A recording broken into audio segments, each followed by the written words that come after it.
warahmatullahi wabarakatuh.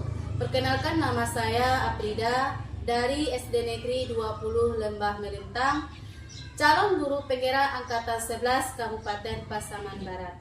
Pada kesempatan ini saya akan melakukan wawancara dengan pimpinan saya sebagai salah satu tugas demonstrasi kontekstual 3.1, yaitu pengambilan keputusan berbasis nilai-nilai kebajikan.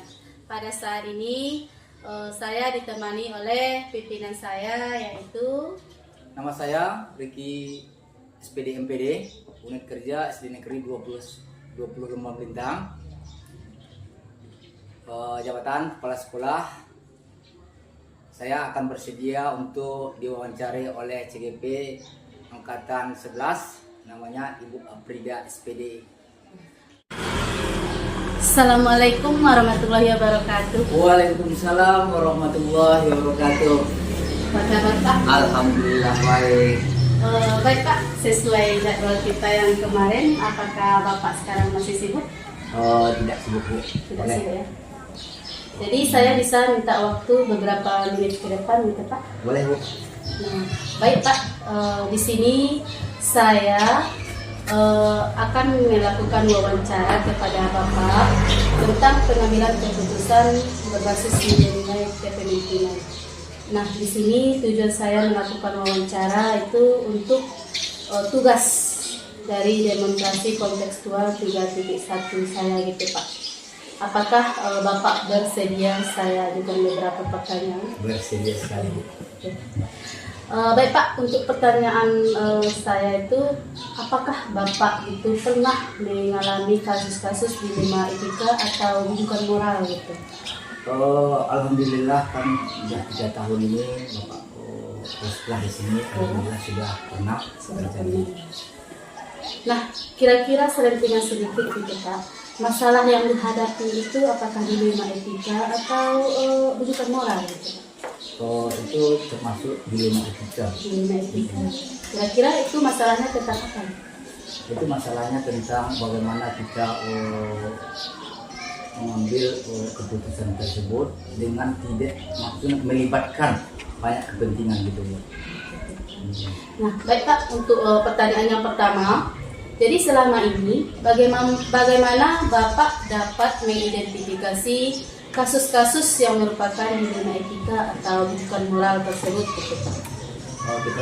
Kita mengetahui bahwa dilema etika atau kita harus mengetahui dulu bagaimana kabar atau desas-desus yang terjadi di lingkungan tersebut sebelum kita mengambil keputusan atau latar belakang terhadap masalah tersebut.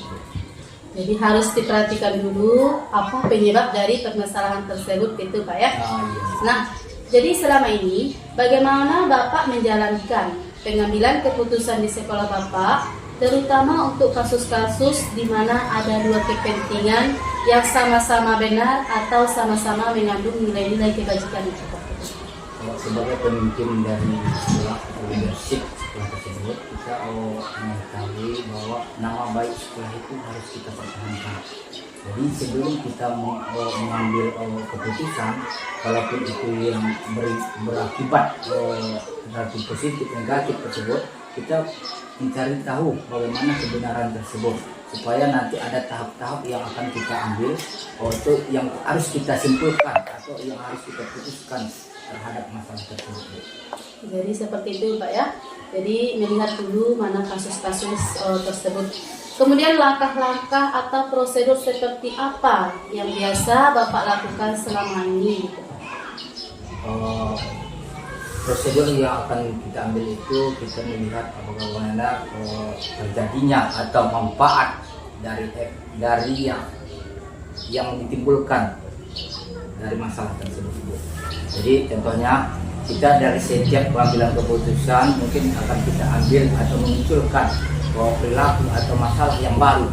Jadi kita harus siap dari beberapa keputusan yang akan kita ambil. Jadi baik, jadi pengambilan keputusan yang Bapak ambil ini melihat berapa dampaknya, kemudian keputusan yang diambil itu juga melihat dari manfaatnya gitu, Pak ya. Kemudian hal-hal apa saja yang selama ini Bapak anggap efektif dalam pengambilan keputusan atau kasus-kasus dilema etika gitu Pak? Hal-hal yang disebabkan oleh masalah dilema etika ini kita di antara dua kemenangan yang tersebut kan. Jadi kita yang harus kita pertahankan itu jangka panjang dan jangka pendek Bu. Jadi apabila kita mengambil keputusan itu kita lihat efeknya ke belakang dan efeknya untuk saat tersebut. Jadi kita harus bisa menganalisis tertentu masalah tersebut, baru kita akan putuskan masalah itu yang mana yang terbaik. Nah, jadi Bapak melihat efeknya dulu, apakah misalnya jangka pendek dengan jangka panjang, kemudian melihat mana yang terbaik, itu seperti itu Pak ya. Kemudian hal-hal apa saja yang selama ini merupakan tantangan dalam pengambilan keputusan pada kasus dilema etika. Kalau yang dikatakan dengan tantangan itu Bu, pasti ada. Karena banyak sikapnya kan mempengaruhi peserta didik, guru gitu kan. Makanya kita banyak faktor positif atau negatifnya, pasti ada negatifnya juga. Jadi tantangan itu semula kita sebagai pemimpin di sekolah itu lebih kecil faktor atau tantangan itu yang akan terjadi gitu. Jadi dalam pengambilan keputusan tantangan itu pasti ada gitu Pak ya. Namun kita akan melihat dampak negatif yang terkecil gitu Pak ya. Kemudian tadi ada waktu atau jadwal tertentu dalam sebuah penyelesaian kasus dilema etika. Kemudian apakah Bapak langsung menyelesaikan di tempat atau memiliki sebuah jadwal untuk menyelesaikan atau bentuk prosedur seperti apa yang Bapak lakukan? Kalau mengambil keputusan tergantung masalah ada yang terjadwal apabila kita berada di tempat atau tidak berada di tempat contohnya gitu kan, kita waktu dinas luar atau ada kegiatan dinas pendidikan itu mungkin tidak jadwal. Kalau kita memang ada masalah terjadi pada waktu mungkin dengan si cepatnya itu supaya nanti lama-lama itu nanti masalah itu makin besar atau makin efeknya makin fatal gitu. Jadi tidak semua masalah itu dijadwalkan ya Pak ya. Bisa saja suatu masalah itu harus diselesaikan pada waktu dan saat itu juga gitu Pak ya. Nah, apakah Bapak mempunyai seseorang atau misalnya orang yang sering membantu Bapak atau ada faktor-faktor yang selama ini mempermudah Bapak dalam membantu dalam pengambilan keputusan dilema etika ini Pak? Alhamdulillah kalau kita di sekolah itu kan bicaranya kecil gitu kan. Jadi kita apabila nanti yang mendukung atau yang membantu itu apabila kita tidak berada di sekolah. Apabila kita tidak berada di sekolah mungkin majelis guru yang akan mengambil keputusan tersebut. Jadi apabila saya berada di sekolah ini segala bentuk masalahnya tetap saya akan mengambil keputusan. Jadi kalau memang saya tidak berada ataupun membantunya otomatis ada membantu tentang mengambil keputusan itu pasti ada. Karena itu berkolaborasi kita semua tempat itu majelis guru. Jadi kolaborasi itu sangat penting gitu Pak ya. Jadi tidak hanya satu orang tapi banyak gitu Pak ya. Teman-teman sejawat di sekolah gitu. Baik Pak, dari semua hal yang telah disampaikan, pembelajaran apa yang dapat Bapak petik dari pengalaman pengambilan keputusan dilema etika ini?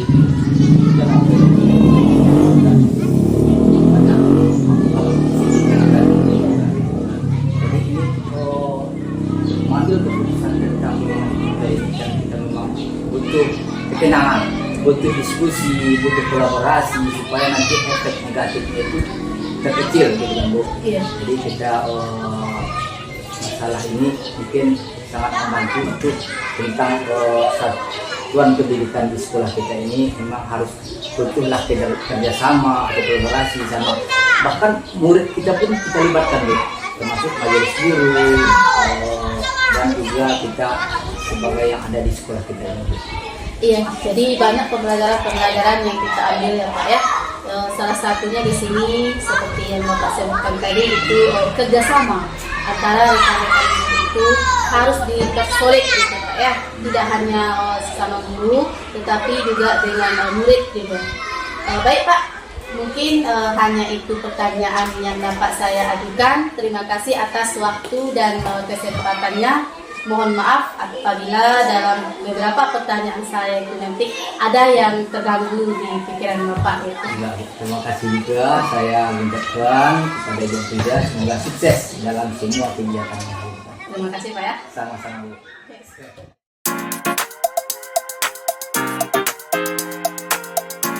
Assalamualaikum warahmatullahi wabarakatuh.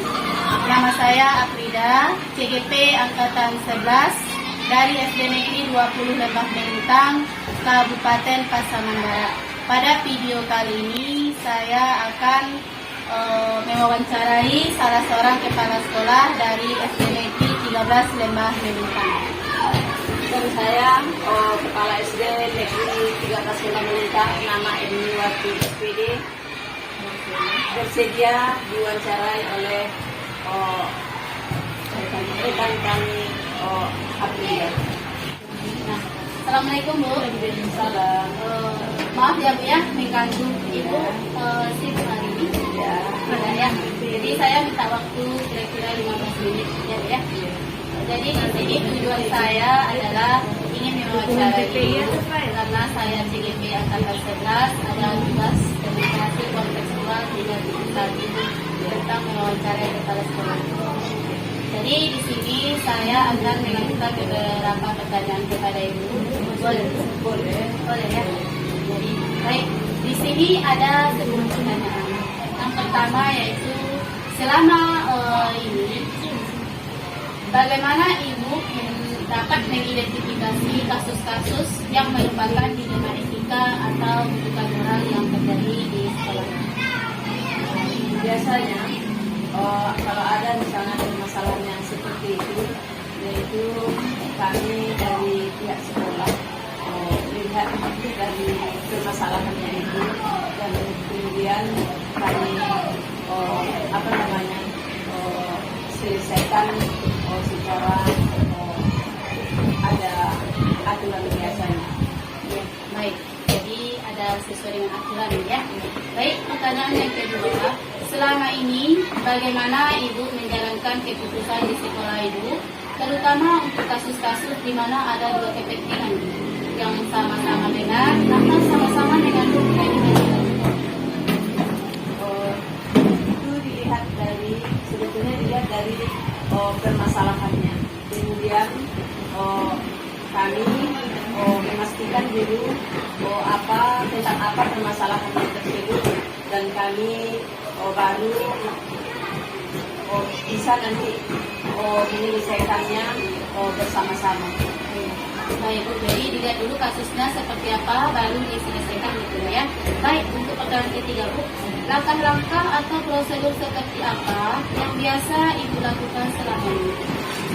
Ya, prosedurnya biasanya karena biasanya kejadian yang terjadi di sekolah kita sebenarnya di lapangan misalnya ya seperti itu, dan itu nanti juga dilihat dari permasalahannya juga, dan itu nanti diselesaikan juga di sekolah ini dengan bersama-sama. Jadi setiap keputusan itu diselesaikan secara bersama-sama gitu ya. Jadi tidak ada prosedur khusus Bu yang dilakukan ya. Tidak ada ya. Baik, untuk pertanyaan selanjutnya Bu, hal-hal apa saja yang selama ini Ibu anggap efektif dalam pengambilan keputusan dalam kasus-kasus dilema etika ini?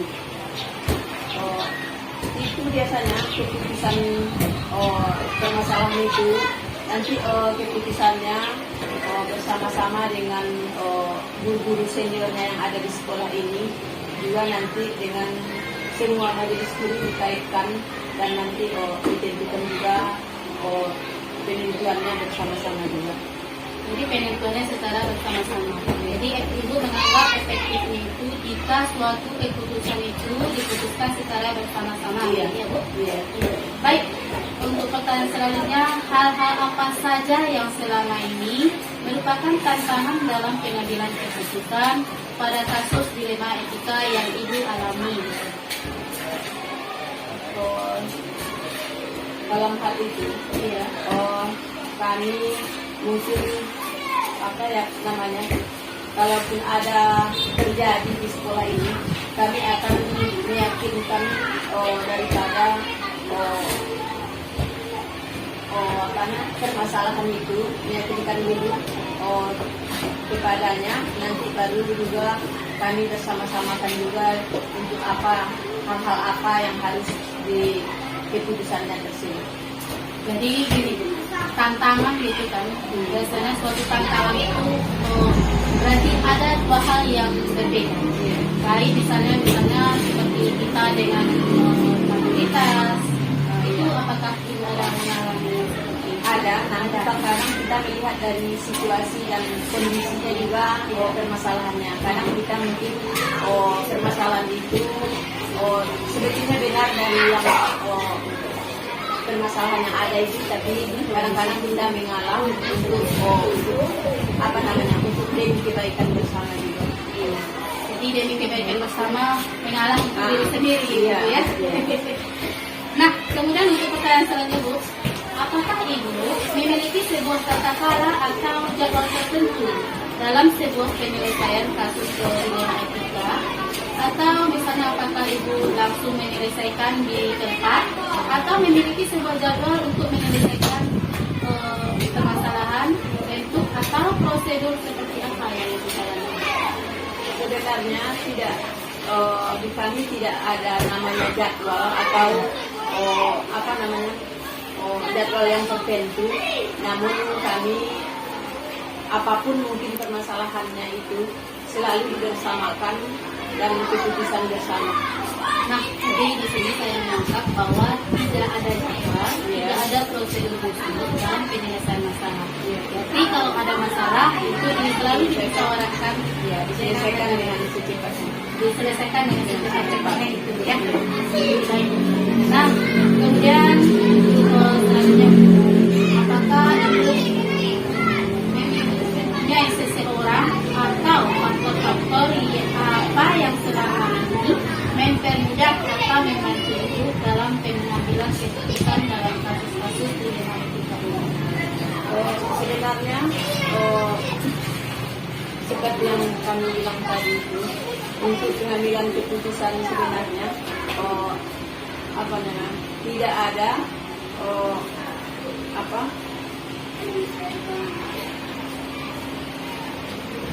permasalahan yang ada itu, tidak ada yang tidak diselesaikan.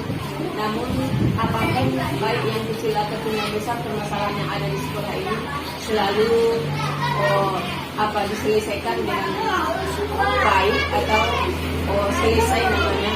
Dan kami juga bukan hanya sekedar memutuskan untuk satu orang saja, tapi selalu bermusyawarah dengan guru-guru. Jadi Ibu dengan musyawarah dengan rekan-rekan sejawat ya. Jadi apakah Ibu mempunyai misalnya ada teman akrab itu curhatan dalam penyelesaian masalah Ibu? Sebetulnya tidak, tapi karena kejadian misalnya permasalahan itu ada di sekolah ini, biasanya permasalahan itu kami selesaikan di interior saja, di sekolah saja. Jadi setiap permasalahan yang ada di sekolah ini diselesaikan di sekolah juga secara interior gitu ya. Oke Bu. Nah, dari semua hal yang telah disampaikan, pembelajaran apa yang dapat Ibu petik dari pengalaman pengambilan keputusan di dilema etika ini? Yang pertama mungkin yang bisa kami ambil dari permasalahan tersebut, mungkin kami bisa menjadi apa namanya, menjadi pengalaman juga bagi kami, apalagi kami mungkin yang masih baru-baru. Dari ada mungkin permasalahan yang satu, dapat kami dapat jadi pengalaman juga bagi kami, mana tahu nanti terjadi untuk berikutnya. Nah baik Bu, jadi itu saja dari pertanyaan yang dapat saya sampaikan Bu. Terima kasih atas waktunya. Mudah-mudahan ini bermanfaat bagi saya dan juga tidak terganggu sama Ibu ya. Kemudian Bu, apakah nanti dari sesi wawancara kita ini saya publikasikan, apakah Ibu keberatan atau tidak? Tidak ya. Nah, terima kasih karena ini sebagai tugas saya ya. Terima kasih Bu atas waktunya. Mohon maaf atas kesalahan ya.